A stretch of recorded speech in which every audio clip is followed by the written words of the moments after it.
জয় গুরু বন্দে পুরুষোত্তমম। পরম প্রেমময় শ্রী শ্রী ঠাকুর অনুকূলচন্দ্রের চরণে আমার শতকোটি প্রণাম।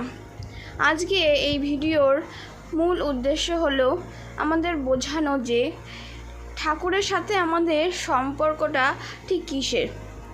আমাদের সাথে ঠাকুরের সম্পর্ক কিন্তু একান্তই বিশ্বাসের মাধ্যমেই কিন্তু আমাদের ঠাকুরের সাথে আমাদের সম্পর্ক গভীর হয়। একজন ভদ্রলোক ছিলেন, তাকে একজন ব্যক্তি প্রশ্ন করেছিলেন যে আপনি তো যে ঠাকুরকে এত মানেন, তাকে তো আপনি কোনোদিন নিজের চোখে দেখেনও নি, তাহলে কেন তাকে ঠাকুর বলে মনে করেন এবং কেন তার এত পূজা করেন? তখন সে লোকটি প্রথমে ভেবে পাচ্ছিল না কি বলবে, কিন্তু ঠাকুরের দয়ায় তিনি একটি খুব সুন্দর উত্তর খুঁজে পান। তিনি সেই লোকটিকে বলেন, আচ্ছা, আপনারও তো বাবা আছে, যাকে আপনি বাবা বলে ডাকেন, তাকে কি আপনি কোনোদিন তার সাথে নিজের ডিএনএ পরীক্ষা করিয়েছিলেন? তখন সে বলছে না। তাহলে কেন আপনি ধরে নিলেন যে সেই আপনার বাবা? বলছে কারণ আমার মা বলেছে তাই। তখন সেই ব্যক্তিটি বলছেন, আমাদেরও এটাই, আমাদেরকে সমস্ত মানুষজন, আশেপাশের মানুষ, পরিবার সবাই বলেছেন যে তিনি ঠাকুর, তাই আমরা তাকে ঠাকুর বলে বিশ্বাস করি।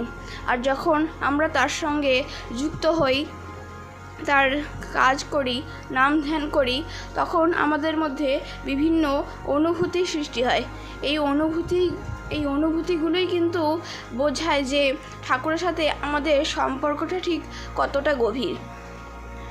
ঠাকুরকে বিভিন্ন মানুষ বিভিন্নভাবে পরীক্ষা করেছেন। অনেকে আছে এখনও আমাদের আশেপাশে যারা ঠাকুরকে এখনও বুঝতে পারেননি, ঠাকুরের দীক্ষা নেওয়া এবং ঠাকুরের কাজকর্ম করাকে একটু অন্য নজরে দেখেন। বিভিন্ন মানুষ বিভিন্ন রকমভাবে প্রশ্ন করেছেন মানুষদেরকে যে কেন আমরা ঠাকুরকে এত বিশ্বাস করি। তারপর আরেকটি গুরুত্বপূর্ণ প্রশ্ন, একজন ব্যক্তি তিনি প্রশ্ন করছেন যে তোমাদের আসনে এতজনের কেন রাখা হয়, একজনই কেন নেই?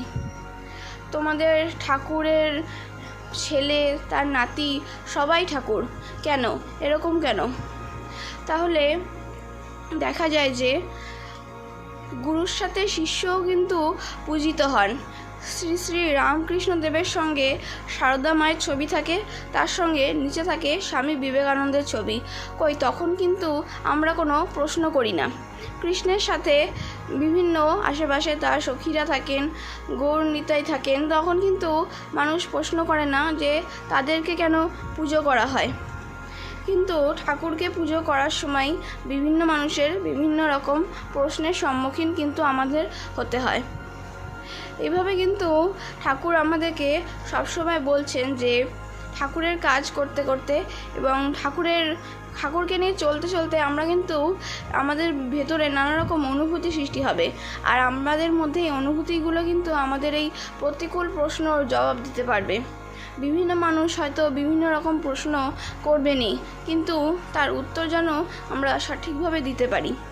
ঠাকুরকে নিয়ে আমরা চেষ্টা করব সবসময়ই চলার এবং ঠাকুরের কাজ করে চলার। ঠাকুরের কাজ করার মধ্যে দিয়ে অজান্তেই কিন্তু আমাদের নিজেদেরই ভালো লুকিয়ে থাকে। তিনি সবসময় আমাদেরকে বলেছেন কর্মঠ থাকতে। এখনকার দিনে মানুষের প্রধান একটি সমস্যা হলো মেন্টাল ডিপ্রেশন। তিনি কিন্তু আমাদের এই মেন্টাল ডিপ্রেশন থেকে বার করার একটি গুরুত্বপূর্ণ উপায় বলে দিয়েছেন। আমরা প্রত্যেক দিন সকালে ইষ্টভীতি করার সময় যে শত অনুজ্ঞা পাঠ করি, সেখানে কিন্তু বলা থাকে আমি পরমানন্দ।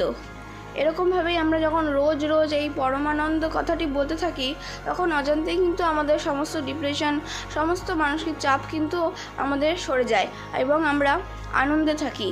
আমরা যতই এই ডিপ্রেশনকে, আমরা যত এইগুলোকে আরও বেশি করে আমরা ফোকাস করব, ততই কিন্তু এগুলো আমাদের ঘাড়ে আরও বেশি করে চেপে বসবে।